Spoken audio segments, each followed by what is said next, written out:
This week, we welcome Fredrick Flea Lee. He's the Chief Security Officer at Gusto to discuss Loveable Security. Be a data custodian, not a data owner. In our second segment, we welcome Justin Armstrong. He's a security architect at Meditech to talk about cybersecurity and patient safety. In the security news, the NSA makes its powerful cybersecurity tool open source. The bizarre reason Amazon drivers are hanging phones in trees near Whole Foods. Elon Musk confirms serious Russian Bitcoin ransomware attack on Tesla. And I heard he also flew past an airplane on a jetpack. Foiled by the FBI, attackers are exploiting 2 zero-day flaws in Cisco enterprise-grade routers. And the FBI is investigating after an alarmed pilot tells the LAX tower, "We just passed a guy in a jetpack." All that and more on this episode of Paul's Security Weekly. This is Security Weekly. For security professionals, by security professionals. Broadcasting live from G-Unit Studios in Rhode Island, it's the show where exploits run wild, packets aren't the only things getting sniffed, and the cocktails flow steady. It's Paul's Security Weekly. Hackers attack systems that are not patched. You need protection, but virtual patching isn't working. That's why you go patchless. Topia analyzes, prioritizes, and remediates vulnerabilities before they're exploited. Even the 0 days, all from one interface. Security gets better memory defense to complement endpoint strategy while improving overall vulnerability management and compliance. Adopt a hacker's mindset, eliminate vulnerability. Get your 30-day free trial at securityweekly.com/vicarious.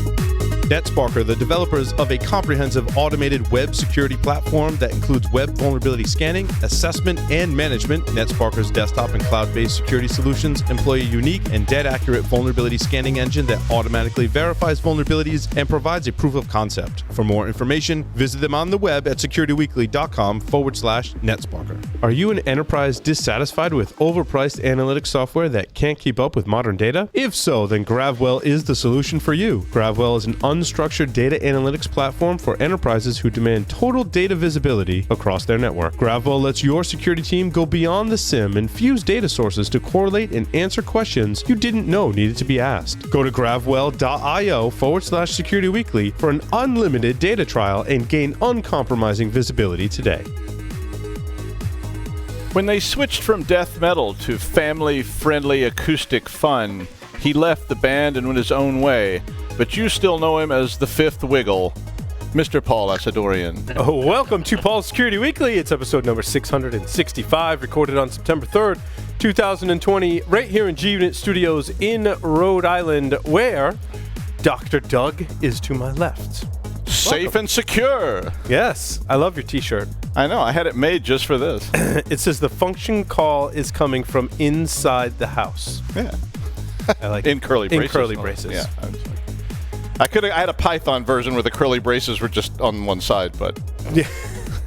When we were joking, I saw something that was it was JavaScript, but as written by a Python developer, and all the curly braces were pushed all the way over to the right, and then the code was written, well, like code should be written, basically. On the lines remotely, Mr. Tyler Robinson. Tyler, welcome. Thank you very much. Happy to be here. Tyler, are you holding a guitar for this entire episode? No, I'm just strumming my pain with my fame. Wait, no. Yeah. Oh, that's not what that song's really about. You're doing all right. You seem a little better than earlier, but I don't want to comment on your behalf. I've got an open beer in front of me, so I'm feeling slightly better. Gotcha. Tyler is recovering from surgery, so hang in there, buddy. We'll try and keep you occupied during the show. Help you forget about it. Appreciate that. Mr. Lee Neely is here with us. Lee, welcome. Hey, whoa. We're doing great here on the other side of Idaho. And yeah, Tyler looked wonderful this morning on an earlier event I was with him at. So we're going to have to keep him on his toes. That's it. We're looking forward to a great show. B-Sides Boston is back in action for their 10-year anniversary. The conference will be held on Saturday, September 26th. Tickets are only $10. You can get yours by visiting bsidesbos.org. Some of the Security Weekly team will be in our own channel on the B-Sides Boston Discord server, answering questions and possibly doing some contests. We will refer to him as Flea.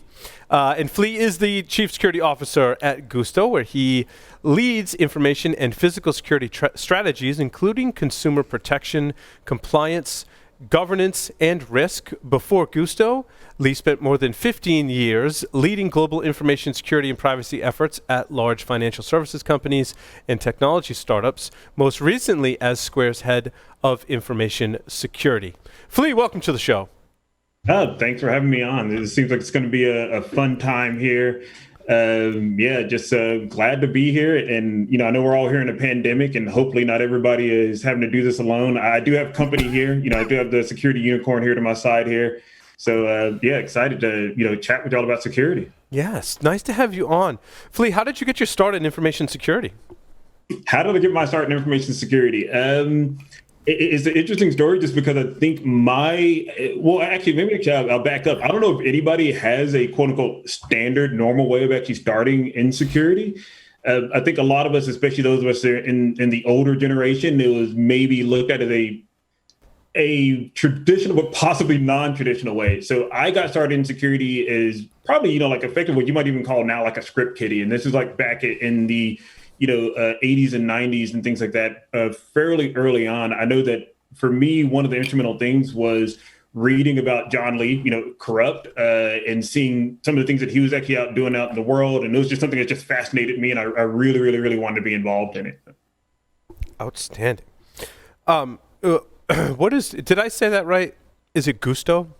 Oh yeah, it's pronounced gusto, like literally, like hey, with gusto, and it's all about we make a people platform, and it's there to help medium and small businesses really provide the tools and the resources that their employees need to actually just have financial freedom, but also all the various things you actually need to actually run and provide a healthy environment for your employees. So things from like payroll, healthcare, 401ks, 529s, even things that actually help your employees manage their own finances better is all kind of things we actually think about here at Gusto. So no sensitive data are you handling then? No, it's an interesting thing because is part of what excites me about Gusto is that opportunity to really take some of the skills I picked up at other places and take it to the next level, because at the end of the day, we really are dealing with some of the most sensitive things in people's lives, and with regards to the data, but also things like actually making sure that people get paid on time. There's no disruption to that. In particular, when you think about the environment we're operating right now, where small and medium-sized businesses are being maybe overly impacted by things like COVID, it's really, really important that there are companies like Gusto that are kind of there to make sure that we're able to actually take some of that pain and lift some weight on their behalf. So making sure that we're doing a good job of not only, securing their data, but making sure that data is also compliant with our privacy laws, but also our privacy philosophies. So it's an interesting thing. And yes, there is maybe a little bit of sensitive data, but it's one of the things that we enjoy doing on behalf of our customers. Flea, what's Lovable Security? What is Lovable Security? So for me, Lovable Security really means that security is there to make sure that people are actually getting the resources that they need and the protection that they need in a way that's actually approachable and identifiable and adoptable by them.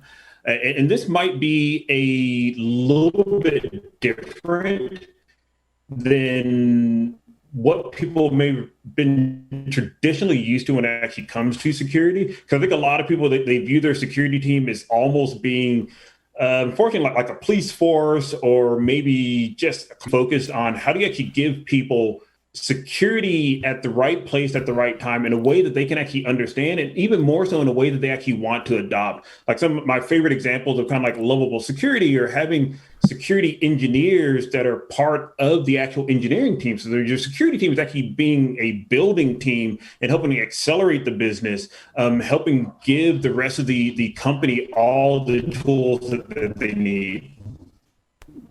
So Yeah, my whole go like ahead. resistance is futile thing is just not probably going to work. Yeah. No. So does that go outside of technology for you guys? What happened? Sorry, Flea. I think there's a little. Yes, I think there's a little. goes outside of technology. Sorry, Flea, I think there's a little lag between us on the interwebs. Yeah. Oh, great. It always happens once we start the interview. Never. Apologies for that. Hopefully it clears up. I don't have anything running on my side, so the magic of the internet. So hopefully we can still make this work. Tyler, why don't you go ahead and ask your question again, and maybe the internet will catch up with us. So I was just curious, kind of from your guys' perspective. I really love the idea of kind of the lovable security. One of the things that we've harped on here for quite a while, especially from the offensive side, is really integrating and working with the blue team and making the security a responsibility of the offensive team, and really integrating and being that kind of collaborative, we're all on the same team, let's work together. Now, the question I had was kind of how do you guys go about doing that, not only technologically, but from a culture standpoint? Yeah, so on the culture standpoint, and I like that you actually touched on that. So one of the things we actually try to think about from a cultural standpoint is making sure that we can first kind of establish how people want to be communicated with and how they want to collaborate. We do want to, as much as possible, try to meet people where they are. And what that means is, we try to, as I kind of like, say internally, we try to actually figure out what people's love languages are. Like you on the offensive side, you probably want to think about security in a different way than maybe some of us on the blue team side, et cetera. And so it's important that we say like, oh, well, hey, what is it an offensive, member of the team actually wants to deal with? What kind of resources and access do you want? And how do we actually best provide that to you in a way that is secure? One of the things you also mentioned is something we also think a lot about, is that if we can help other people understand that they're part of the security journey, and that we can also give them a way to actually understand risk and a vocabulary that we can all kind of agree on to actually talk, then it makes a lot of those traditional kind of security friction points kind of disappear because everybody's on the same page. So how do you do this in an organization? One of the things that we tend to see, like, I 100% agree, and I love the mindset that you're bringing into the conversation here from a top-down perspective. But a lot of the people that are having to do this are coming from either the blue side, they're maybe a security engineer, maybe they're on the bottom, and they don't quite have that full buy-in from above, or maybe even just the understanding, training, or resources from that kind of top-down support. So how do people build that kind of culture into a lot of what they're doing in order to kind of gain that trust, that support, that culture and understanding? Yeah, with regards to actually getting some of that culture and understanding and maybe some better integration with other teams, I think some of the easier ways is actually have your security team try to find problems that other people have and collaborate on actually fixing those problems. Like a lot of other things that you actually go on inside of your organization and ecosystem in general, people get better relationships when they feel like they have a shared destiny and that everybody has skin in the game. They're actually working on solving similar problems. So even as an IC or somebody maybe lower in the organization who wants to get that buy-in, who wants to get other teams to pull them into projects as opposed to trying to actually push themselves into projects, going and reaching out. So, for example, reaching out to your DevOps team and saying like, hey, I understand you're doing something new with Kubernetes. Is there a way that we can assist? Can we help you with that? Can we also help you build things? So I think the more and more your team as security practitioners, the more it looks and feels and operates like the rest of the organization, the easier it is for the organization to adopt that. Where I've seen some security teams go wrong, and I've been guilty of this myself, is by trying to force the organization to adopt and adapt to how the security team wants to operate rather than trying to get the security team to go the other direction. In my experience, by making that shift, it also resolves and addresses some problems that I see commonly in the security community. One of those is like burnout. I think some of the burnout that we have in the security community is caused by the conflicts that we have inside of our organizations, where we may not feel as appreciated as we believe we should be, et cetera. And some of it is that we may have positioned ourselves in almost an antagonistic type relationship. Like people view the security team as being there to slow them down or to stop them, et cetera. And if you can start shifting that, it also relieves some of that stress and mental anguish that security practitioners go through, and overall makes it a little bit healthier. That's amazing. How do you think we get that message out there a little bit more? Because this is, again, this is something that we've been pushing, practicing, and preaching for, the better part of, half of a decade. And I see this as probably the biggest momentum and the biggest catalyst for change inside of the security industry as a whole. And not only that, but from an enterprise standpoint, the enterprises that are really getting this and the enterprises that are actually becoming more security aware, have that security maturity, and are making strides, down the security roadmap. Those are the people that are actually doing this. They're bringing security in. They're working together. They've got teams that collaborate. They're doing lunch and learns. We're understanding the business problems from a security standpoint, as well as the infrastructure or technology problems that the security is enforcing upon the whole business as a whole. So how do you see us as an industry, as a bigger kind of worldwide industry? How do we get to that point and get that message out there more so that we can start making a bigger difference?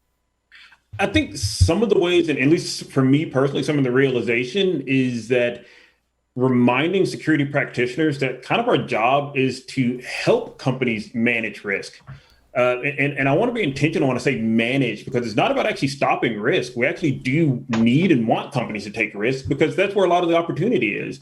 And once you have that light bulb kind of go off of saying that my job is to help the company manage risk, and that there's a spectrum within that, it starts to change some of that behavior, where you're now recognizing that your job as a security practitioner and your team isn't to stop every single bad occurrence that can happen or potentially could happen. Rather is to help the company understand the right risks to take, and to give them some guidance around that. And it really does have an emotional impact, to me at least, as a security practitioner, because then I really do feel like I'm helping.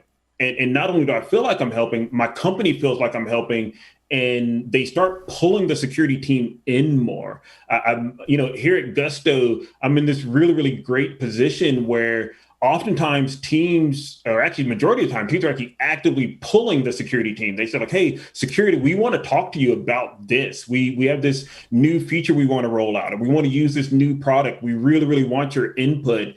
And that is such a delightful feeling to actually have people ask for help, and then for them to actually be grateful to receive that help, as opposed to on the other side. But it is a journey, and it is a cultural shift that we need to make in the industry. Yeah, but Flea, you had to work to get there, to be in that position where folks come to you, right? And that's really a lot of relationship building. That's a lot of evangelizing what we do in the security teams, right? And I had this experience, early on in my career. And when you talk about like just helping out the other teams, but the other teams need to know how you can help. So going to lunch with them, doing a lunch and learn, doing a presentation, and go, like, hey, here's what I'm working on security. Like, back then, and still today, of course, but back then I was looking at a lot of network packets, and the teams knew that, and they had an issue, and they actually came to me, and they were like, hey, can you help us with this? And when I did, and actually I was lucky and helped them fix the problem. Oh my God, the relationship building that does, and strengthening the teams within your organization is just awesome. So I wholeheartedly agree with your philosophy. And I completely agree with this too. I think it's a great idea. The question I had was, Paul's point is good, and when that happens, I think that works. I wanted to ask Flea, what do you think the first step is? Because I've had these companies where it's not even a matter of saying, we're here, we're available to help you. It's like they're going, yeah, we know that, thanks, we're good. And I mean, and I've seen that just sort of be that like wall of, we don't want you getting in our face, we don't want you looking over our shoulder. And it's really tough to get to that. You could make them look bad. Well, that seems to be the biggest fear, is right? that you come in and look, and then they're going to get fired because you're going to say, oh, you're not doing your job. But I wonder what is your first step? So I want to introduce this in my company. What do I do first?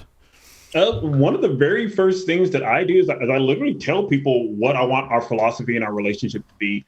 And now it is going to sound like I'm talking about marriage counseling, but I say that to some extent almost like flippantly, but it's actually true. Mm-hmm. It is about managing the relationship. And part of that is us working our communication skills and say like, hey, here's what I think I can do to help you. Here's how I like to communicate.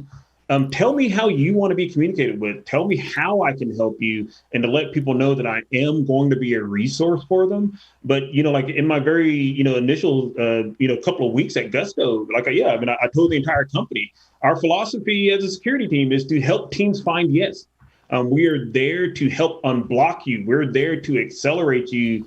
And to tell people it's also that we are not there to be kind of like the auditors and to say, hey, I'm trying to get you fired. It's like, no, we're trying to help you do an even better job and do more what you're actually trying to do in a safe and holistic way. I think, as it turns out, we as security practitioners have in the past maybe had the habit of approaching people and saying like, oh, you're a bad person because you allowed X, Y, and Z to happen, as opposed to saying like, oh, no, we recognize that you don't have this expertise in this particular area and that it's okay that you didn't know this. But now we're here to actually help educate you. And now we actually want to not only just educate you, we also want to help you solve the problem. And help you solve the problem in a way that you agree is going to be acceptable, and not just saying like, hey, oh no, you can't launch that feature. It's like, okay, well, hey, you want to do this crazy thing? Come to us on security. We're going to help you figure out a way to do that crazy thing. We're going to help you do it in a secure manner. And being open and honest about recognizing that the other people in your organization have good intentions, and letting them know that you believe that they have good intentions. And that you're just there to help kind of actually cover some of those gaps that they may not be aware of, and shifting that relationship. And I'm totally stealing this from Jeff Belknap about having the security team look more like social workers, meaning that, hey, we really are there to kind of give you the resources you need and to help you actually kind of like grow and blossom and do that safely. And whenever you need, help in a bad situation, we're there. And when you need help in a good situation, you're there. But it really is just a lot of communication. And especially for those of us that have a really, really deeply technical background, like we can occasionally just revert to maybe, the stereotypical engineer in the basement kind of, operating methodology where we're really, really curt with answers and those kind of things, or we assume that everybody's supposed to know every single thing about a technology, when really we have to hyper focus on communication. It's interesting, and I love this. I read an article once that was like the number one cause of marriages that fail are unmet expectations. Yep. And I think about that both in my professional career and with my wife, and oftentimes when I'm in the doghouse, it's because I'm like, yeah, unmet expectations, right? And it's really that communication that helps you over that. And to go back to your example, Doug, I think Flea had some great advice for you, right? Yeah. The expectation from the teams, if you haven't communicated with them, is that you're going to say no. Because you haven't communicated with them, therefore they make up their own expectations, right. And lo and behold, they're wrong. And then they won't want to interface with security. Flea, I think that's one of the interesting things about that is I occasionally view it as people kind of have like security PTSD.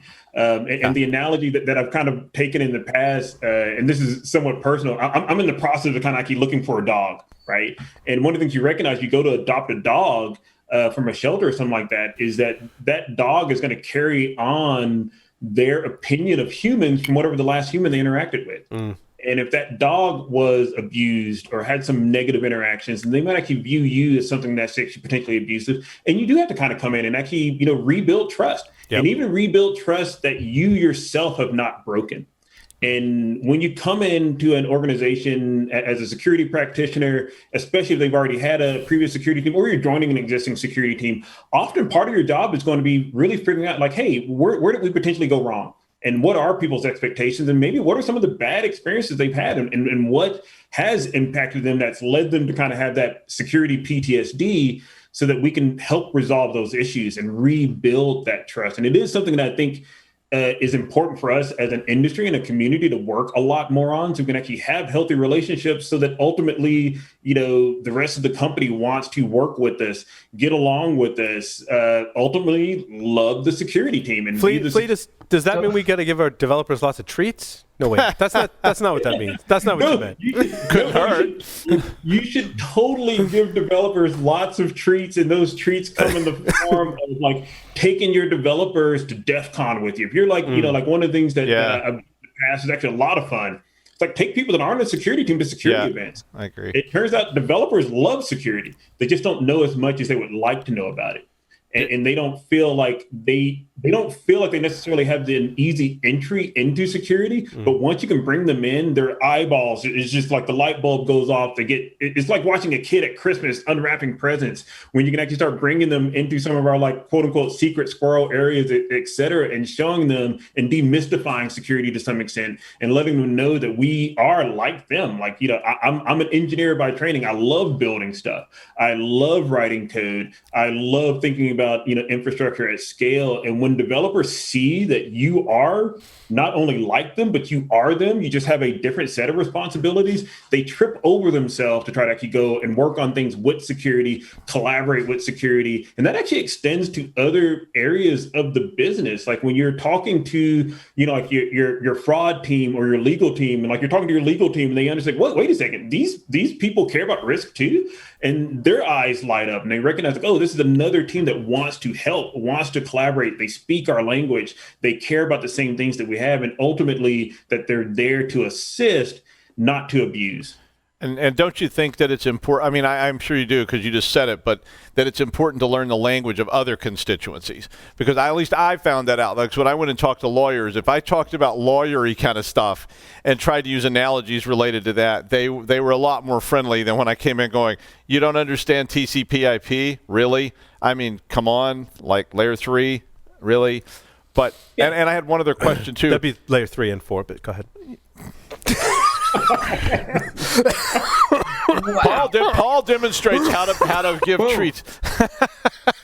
Now I understand why there's alcohol involved in the conversation. The other thing I had was, do you think I don't know if this is good or not. Do you think it'd be a good idea to appoint somebody as like a kind of integrator liaison of your staff? Because I've had people that were really good at their jobs, but I really didn't want them to talk to anybody else. And I've had people that were really outgoing and friendly and could do that. And it was kind of like talk to Tom, but not Anna. Just let Anna write code. Tom's okay to talk to. And that I don't know if I couldn't decide if that was a good idea or not. I love that idea. I've utilized that idea in the past because when you're building a security team, you don't want it homogenous and you want complementary skill sets. There are people that are really, really good at being empathic, talking to other people, and really, really trying to understand and get customer needs. And the same way we actually think about having a product manager. That's actually really common inside of a traditional engineering team. Actually have a product manager that actually goes out and understands what the customers want and talks to the customers and figure out what the customer's language is, et cetera.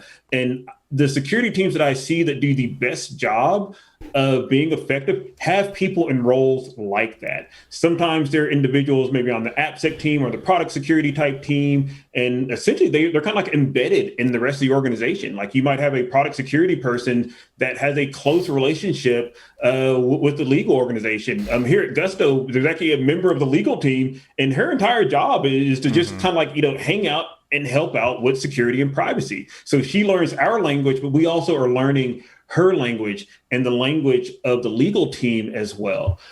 We have members of our product security team that, yes, they're embedded and work really, really closely with the rest of the product engineering team, because that allows them to actually learn the language of that product team and also talk to them in a language that they can understand. In an ideal world, it'd be great if every single security person, could woo every single member of the company, et cetera. But that's not the reality. And we shouldn't bias our hiring to make sure that everybody can actually check every single box. It really is about actually building on top of the strengths that we have. And also when we find gaps in those strengths, to actually go out and hire for that. I was fortunate at NetSuite that I found a young lady named Alexandra Nassar, and she was just magic working with people. She did not have a traditional background in security. In fact, she was originally working at the front desk of NetSuite.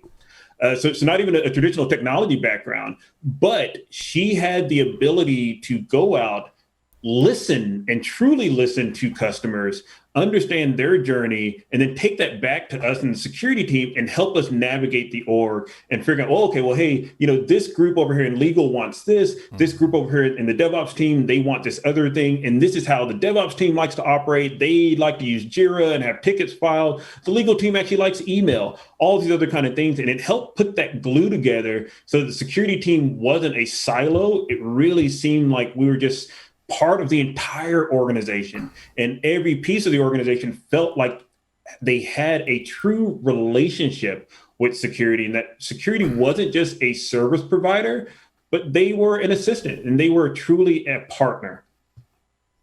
Flea, how do you manage those different groups and earn their trust? Because I feel like, when we talk about developers, that's a very, very different relationship with security than your legal team, than your IT teams, than senior management, right? How do you, change your strategy when you're interfacing with all those different groups? Even if you have someone awesome that you mentioned that can help bring their requirements in, you still have to interface with those teams very differently. Oh yeah, definitely. And that's where kind of, like I said, like the quote unquote love languages comes into play. A lot of it is, as much as me as an introvert, don't like to do, a lot of talking, a lot of communication. I like to regularly do essentially customer interviews and make it sure it's easy that we're regularly actually meeting with these teams, but also regularly participating in some of the events that they do. If they are a group that gives out like quarterly reports on their progress or whatever, actually go to those quarterly report meetings, learn about what that business unit is actually trying to do, what they believe their core objectives are. And that's a really, really good way to learn the language that they speak and also learn what's important to them. Because when you actually can understand what is really important and what the priorities are, it actually helps you to adjust. As you mentioned previously with the marriage counseling, when things actually breaking down about missed expectations, if you're not understanding what's important to the person, you're always going to miss their expectations. Yeah, well, there's an empathy component to all of this too. That sounds like a word we're kind of dancing around, right? But that's really what it comes down to. No, it is. It really is. And everybody is capable of empathy. And I definitely also want to say that everybody's also capable of learning how to communicate better with everyone. And it's something I have to work on. I constantly am working on that. I definitely still have some of my old like BOFH type behavior that I have to work on. Yay!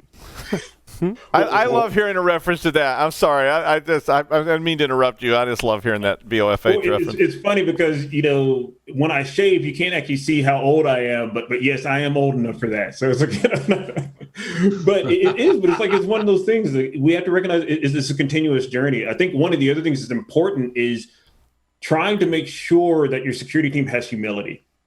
And one good way to actually get your security team to actually have that humility is to have them actually work on some of these shared projects with people. A classic, especially for somebody such as myself that has maybe a deeper AppSec background, is taking a AppSec engineer and making them actually write code, helping them with the developer so that you're developing that empathy.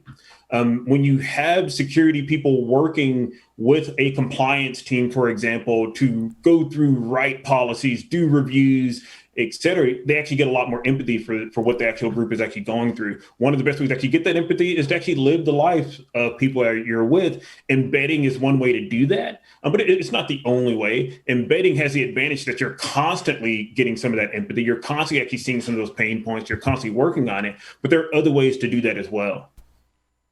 There was a lot of that Tiger Team stuff like that going on. I'm a big advocate of that because I worked on a Tiger Team group once for the Department of Energy, and they rotating people into these groups that were the service personnel. So they had different people. So they had accountants and they had mainframe operators, and they would move everybody around all the time. I really thought that was effective because you actually knew people, which gave you more empathy for them. So now I know when I call over to that group, I call Marion and say, "Hey, Marion, I need this. Does this still work?" And it was so much different than these shops where you worked in, where you were like in a room somewhere, and and it was like sort of waiting on them to call you or threatening them. The silos are what can kill an organization. I think so too. Yeah. And I've personally worked at organizations like that. Me too. And I think Gene Kim's book certainly kind of emphasize how dangerous silos can be, not just for the growth of the business, but oh my God, for security, it's an atrocity. Well, the interesting thing about the silos and how it can impact security is when you have silos, it can lead to some of the problems and frustration that a lot of security teams have. When you don't have silos, it can actually have a lot of really, really good benefits. So one of the traditional, friction points and pain points and frustrations for security practitioners is like, oh, I don't have enough budget. I don't have enough people. Part of it is because other parts and members of the group or the company don't know what security people do, and they don't know the value that security is actually bringing because we're in silos and it looks like a black box. When you're part of these other teams or doing these embedding, and when you actually, like have kind of these tiger teams, people actually, oh, wait a second, security, they're delivering all this value. I've been fortunate to be in several companies where I've had people from other teams literally advocate, like, hey, can I get more headcount for your team? I just got more headcount. I'm going to give it to security because I know if I give it to security, they're going to make my life easier and better. Like here at Gusto, the leader for our partners API team, that was like one of the very first things. He was like, wow, I'm so excited. And I'm really, really happy with all the stuff and the experiences I've had with the security team. And is there a way that I can help you get more? Is there a way that I can help you get more? Because if I give you something, I know that I'm going to get an overwhelming, return on that investment. And by breaking down those silos, having these shared destinies, having these shared products and projects, it's actually one of the better ways to get that accomplished. And that creates trust too. Yeah. I mean, because you said Fleece is empathy a lot, but the other word that I would put in there is trust, because that's what means that person over there in that group calls you and says, we have an issue we want you to come help with, instead of going, don't call those guys. They're going to come over here and take over. And totally agree that by gaining that trust, it just makes a world of difference. But I think there's something that we as security practitioners need to make sure that we're also doing. Yeah. And that is that we're also giving trust. Yeah. And I think oftentimes some of the relationships break down because the other teams don't feel like the security team trusts them. Mm-hmm. And that's where some of their frustration and resentment, and as I mentioned, kind of like that security PTSD kind of comes up. You have somebody in DevOps who's like, hey, I know my infrastructure really, really well. Yes, it's not perfect. They're aware of a lot of the problems. But then when a security person comes in and says like, oh, you didn't do this, you didn't do X, you didn't do Y, you didn't follow this and this standard, et cetera, they come across as conveying that they're not trusting the decisions that were made by that DevOps engineer. And then that kind of just automatically brings up a wall. And that's just in any relationship. When somebody kind of accuses you, or at least you feel like you've been accused of something, you normally shut down. And you close up.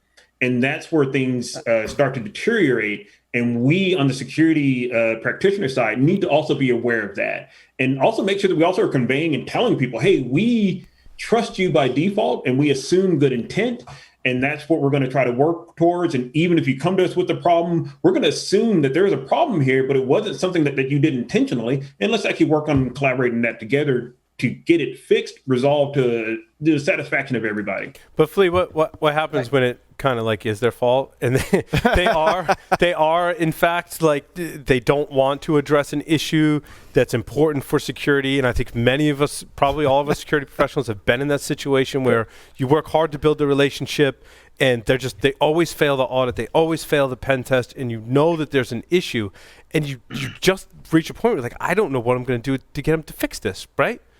One of the best ways I've found, at least in my experience, to actually help resolve that is transparency. Mm-hmm. It's not about necessarily shaming anybody, but making sure that information and that the risk choices that people in the business are making is actually visible to everybody. Right. It walks right up to that shaming point, though, and I don't like shaming as a way to get security done. Just throw that out there, Flea. Not my style, right? But it kind of flirts with that line, and sometimes we're almost like our hand is forced to go there to say, we tried to work through this issue, and I like your answer, right? It's just you have to be fully transparent. Like this is what it is. Here's what we've tried.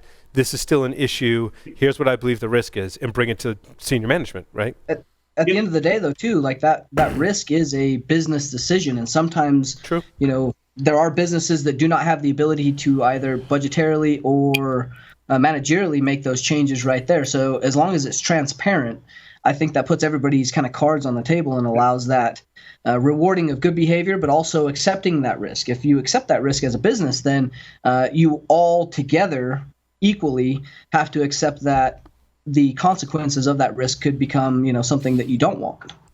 Yeah, and I love your point there with regards to, sometimes a business, they just decide, hey, we're going to accept this risk. I think when you make it transparent, and as long as it's intentional, it takes a while for security practitioners actually to make their way on this journey. But as long as it's intentional, that actually should be okay. Our job as security practitioners is to help the business reach the business objectives and the business goals. So that means that occasionally there are going to be decisions that we don't like or that we disagree with, and we do kind of have to disagree but commit. But part of our job and part of our, at least in my opinion, our obligation as security practitioners and professionals is to make sure that we've done everything in our possibility to educate people on what this risk really means. So they can also start talking about this holistically across the business, and they really are making sure that the decision is intentional and that we fully recognize as a business what the potential downsides of this decision are. I mean, because there are all kinds of risks. But I feel like those fall into two different categories. There's some where you're like, yeah, all right, like the probability and the impact, and I recognize it as some risk from security, and the business made a decision to move forward. Some of those things we can be like, all right, like I'll put that on the back burner for a while. I feel like there's in a whole other bucket where you're like, as a security professional, you're like, I feel like this is going to be bad, and I understand we need to live with it for a while, but you got to separate those two and latch on to those ones that are important and not lose sight of them and be like, I know we can't fix this now, but like this eventually has to get fixed, and I don't want to lose sight of it, and prioritize those over some of the other things that you're like, yeah, maybe that's not such a big issue, right? Do you kind of find yourself creating some buckets for some of these areas of risk? Oh yeah, definitely, because we do have like essentially security social capital. What are the things that, where do we actually really want to put our reputation on the line and really push hard? It doesn't mean that just because we say this is not a bad idea that we're just carry on, et cetera. We do need to make sure that we are talking to as many people as possible, especially when we believe it's actually something really, really dangerous, either to the company or the people that entrust our company with their data, that everybody's actually aware of this, and that we're doing a really, really good job of advocating really, really well about some of these things. And that can occasionally be contentious. And that's not necessarily a negative thing. Like there's always going to be some disagreements in a company, but we have to make sure that we're also fearless about actually speaking truth to power. One of the values that I have for our security team here at Gusto is to speak up. And that means to really be vocal and talk about these issues and try to figure out ways that we can actually help resolve them. But also, I think one of the things, especially when it's a security risk or a privacy risk that we really feel passionate about, is also pick up our tools, figure out how can we help? How can we build our way out of this? How do we find those creative solutions, right? I feel like that's a hacker ethos thing, is that we can find those creative solutions. We know there's risk there, but can we monitor it? Can we implement some other technology to somehow mitigate that risk as much as possible? And the way that we articulate that on my security team, like one of our other values is this concept of finding yes. We're going to find that path that ultimately makes the business happy and ourselves. And that could be us building something. That could be us trying to convince a team to implement a feature in a different way. It could be us saying like, okay, well, hey, maybe we look at this from a different risk angle, and can we compensate for it in a different way besides maybe some of the traditional technological ways we think about? Yeah, it's interesting, and I do like the idea of Tiger Team and gaining that experience, right? Especially from the development side. Where I spent some time recently, right? And you kind of get a sense of like, now I get it. Like features got to go out, bugs got to get fixed, and security issues have to be addressed. And how do we? It does help you adjust your view of risk as well, because there's that kind of fulcrum of risk. It's like not every risk is the same for every group and every company. So where does that sit in this group? And the more you know about whatever that team is, the better you can adjust that fulcrum and say, where are we? And what's interesting, like as a security group, sometimes you don't always see everything the other groups are going through unless, like you said throughout this interview, you understand it. As a developer, they've got users beating down their door going, you need to fix this bug. And you're over here in security like, I don't see those users. Like, I know that you've got this heinous SQL injection bug. You need to fix that, right? And not understanding again, that's the empathy thing, not understanding everything that dev team, as an example, might be going through. Oh, 100% agree on that. But I love the fulcrum analogy, because also I feel like there's a lot of security teams that fail because of that. Yeah. Because not recognizing like, some of the problems that I'm trying to tackle here at Gusto are very different than the problems I was trying to tackle at Betfair, for example. And so I need a different approach. Yeah. That's the textbook problem, because a lot of people go to school, not to run that down, mind you, but you study these things and people talk about this or this, or you talk to hackers, you go to conferences. People get like PhDs and things. Yeah, those people are idiots. But Sorry, continue, Dr. Doug. I'm not a doctor. I just play one on TV. But I mean, you hear these things that people talk about over and over and over again, and you'll get a lot of upper management focus on those things because they see it in an article, they see it in the newspaper, and they come to you and they say, we want you to fix these things. But it's really nice to be able to start talking to them about, that thing, I know everybody talks about that, but it's just not that huge of an issue. We really have a problem way over here. This is something that you don't know about, but we need to explain that. We need to talk about it, because it's very dangerous to say, one size fits all, one security model fits everyone, because then you do get back. You're into kind of a meta silo now. Right. Well, it's interesting that you mentioned the risk and danger of the one size fits all. I'm latching onto that because of we're also talking about risk and just how security teams can often end up being ignored. And that happens a lot when we also talk about specific vulnerabilities as if they're all equal, as if they're all the same. Yeah. Because we kind of end up in this scenario where a security team can essentially kind of be the team that cried wolf. Yeah. And the team's like, well, hey, yeah, you just called out all these various different things here. You said they're all equally important to fix, when in reality, we know that that's just not true. We have to have some kind of prioritization. And if the security team always says that these things from security are the highest priority, it starts to diminish the priority overall. Yep. And when you can be practical and pragmatic with teams and like, okay, well, hey, here are the things you really, really, really have to care about. It's like, yes, there's a ton of other things we're really, really worried about, but care about this first. They see the security team as being a lot more collaborative and a source for improvement, as opposed to just a source that's pushing work into them. When you mentioned the avenue or the aspect of developers dealing with customer bugs and things like that. And they're like, oh, well, hey, I'm getting a lot of complaints around these customer bugs, and I know that I'm actually failing on the obligations and expectations that our customers have.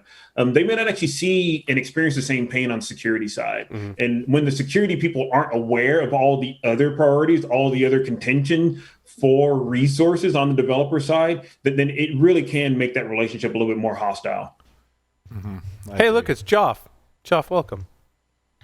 Hello, Paul. How are you? Welcome to the show. Just thought I'd drop by, We're having a wonderful conversation with Flea. Thoroughly enjoying it. Any more questions? I had a question for Flea. Go ahead, Lee. So, I mean, you've got a lot of culture changed embedded in what you're talking about, which is really awesome. But how do the security practitioners keep their eye on the ball? They no recidivism to undesired behavior. What are you doing to help people remember how to win here? Yeah, so you also have to do a lot of communication within your team as well. For example, I hope that other security teams out there have, vision statements, mission statements, and even more so value statements and values that are prominent and present across the team that you regularly reflect on and regularly remind people on and regularly actually talk about. So on my team at Gusto, people hear me say find yes all the time. And we have to reiterate that the behavior that we want to see are things that we need to actually reinforce. And we have to reinforce that by over communicating even within our own teams, and then celebrating when we see people in the team do that. Even if it actually seems like something really, really small, in particular, if it actually has an impact on getting other people in the business to embrace security, celebrate that, reward that, because people go towards where the rewards are, right? And we want to do that inside of our security team also, but also being empathic towards your own security team. And not, in particular, if you're a security leader, and hopefully if you're a security leader, you have some background in security, but not forgetting where we came from. Not forgetting, so for me, for example, not forgetting that, I used to do these, pen tests. I used to do these assessments. I used to, harden infrastructure. I used to, do, AppSec work, et cetera. And so it's important for me to maintain that part of Flea, I guess the white hat / old hacker Flea. I need to actually make sure that I'm still staying in touch with that, so I can still stay in touch with my team, so I can still also be empathetic to my team as well. Yeah, Flea, and it's very well said, right? Because we don't want to say yes too much, right? Yeah. And be like, oh, well, security is great. They just let us do whatever we want, right? Like, that's the other end of the extreme, right? And so we have to land somewhere in the middle. And, of course, not letting go of your roots where you're like no, bad stuff does happen. Like, we're going to lead you to yes, but making the other teams realize that, like, no, bad stuff does happen sometimes, too. And we can't just let everything go loosey-goosey. We didn't get a chance to talk about CCPA, right, because there are very stringent regulations in certain areas, California being one of them, and especially in the business that you're in at Gusto, right? Oh, yeah. And like CCPA is actually kind of a good example, because those are just things we have to do, right? It's an outside obligation. We have to actually be there for that. There are things that we have to do as an obligation to our customers. So, because of our values at Gusto, we are obligated to treat our customers' data as a good custodian and a good guardian of that data. And so that means that we also have rules in place for ourselves. And we have to be strict along those lines and making sure that we're always meeting our obligations, always meeting those expectations, even when it may not necessarily be the favorite thing we actually want to do. And even if it doesn't necessarily immediately look like it's on that path towards finding yes. Right. Flea, we just have 5 questions for you. They're 5 silly questions that we ask of all of our guests. So are you ready to play 5 questions with Security Weekly? Let's do it. This I've been waiting for the moment in my life where I can maybe do 5 fingers of death, but I will take 5 questions with Paul. This is 5 questions of death. Yeah, it's somewhat similar to the 5-point palm exploding heart technique, but 3 words to describe yourself. Ooh, grumpy old man. I'll give you 4. Maybe we'll put old man. Yeah, you can hyphenate. It's good. If you were a serial killer, what would be your weapon of choice? Wow. Well, it's probably more like an elaborate combination, maybe of several different things. Like maybe, I don't know, trying to give somebody a peanut allergy and then give them a jar of Jiffy. Oh, I like that. Very scientific. Ooh, cool. There was a lot of deliberation going on there. I'm glad we're friends. I hope. If you wrote a book about yourself, what would the title be? Ooh, wow, Mississippi Boy Done Good. Fleet, choose 2 celebrities to be your parents. Alive, dead, fictional, or otherwise. Fictional or otherwise. Oh, fictional or otherwise. Wow, I view my parents as being minor celebrities in my life. I don't know but if I have to pick somebody that's not my parents, you know what? Actually, I can't think of anybody. Yeah. It's like I am a Southerner. You can't get better than a Southern mom or a Southern dad. I'm sorry. Yeah, that's the only one you can get there, man. It's still going to be my parents. Great answer, Flea. Thank you so much for appearing on Paul Security Weekly. Hey, yeah, thanks for having me on. This is awesome. It was a lot of fun. With that, we'll take a short break. Come back with our next interview. Stay tuned.